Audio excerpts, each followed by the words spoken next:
शिरूर अनंतपाळ तालुक्यातील वंगे विद्यालयात नेताजी सुभाषचंद्र बोस व बाळासाहेब ठाकरे यांची जयंती साजरी.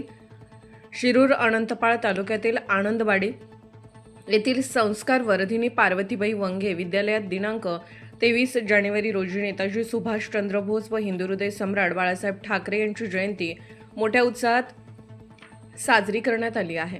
शिवनेरी महाविद्यालयाचे प्राध्यापक डॉक्टर नारायण सूर्यवंशी, शाळेचे मुख्याध्यापक ज्ञानोबा शिरुरे यांच्या हस्ते सर्वप्रथम प्रतिमेचे पूजन करण्यात आले. त्यानंतर डॉक्टर सूर्यवंशी यांनी विद्यार्थ्यांना नेताजी सुभाषचंद्र बोस यांच्याविषयी सखोल मार्गदर्शन केले.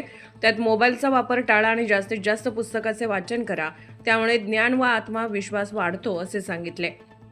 त्याचबरोबर नेताजी सुभाषचंद्र बोस यांच्या चित्राचे उद्घाटनही यावेळी झाले.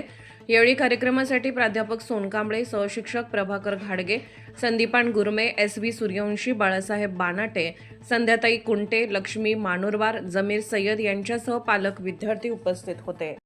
देशाच्या स्वातंत्र्यासाठी सर्वस्वाचा होम केलेला आहे आणि म्हणून आपण त्यांची जयंती या ठिकाणी साजरी करतो आहे. त्यांच्या वडिलांचं नाव जानकीनाथ व आईचं नाव प्रभावती असं होतं.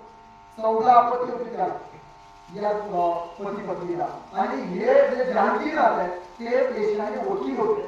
आर्थिक परिस्थिती चांगली होती आणि त्या कालखंडामध्ये या भागावर म्हणजे अखंड हिंदुस्थानावर इंग्रजांची सत्ता होती आणि इंग्रजांची सत्ता असल्यामुळे त्या कालखंडामध्ये या देशामध्ये जिल्ह्याचा जो प्रमुख असायचा ICS, तर तो एक अधिकारी जसा आता IPS असतो, कलेक्टर जसा असतो, त्या कालखंडामध्ये इंडियन सिव्हिल सर्व्हिस नावाची परीक्षा घेतली जायची. मग BA पास झाल्यानंतर या नेताजी सुभाषचंद्र बोसला त्यांच्या वडिलांनी जानकीनाथनी आणि त्यांच्या भावाने त्यांना इंग्लंडला पाठवलं. इंग्लंडला गेल्यानंतर त्या ठिकाणी त्यांनी ICS ची परीक्षा पास झाली.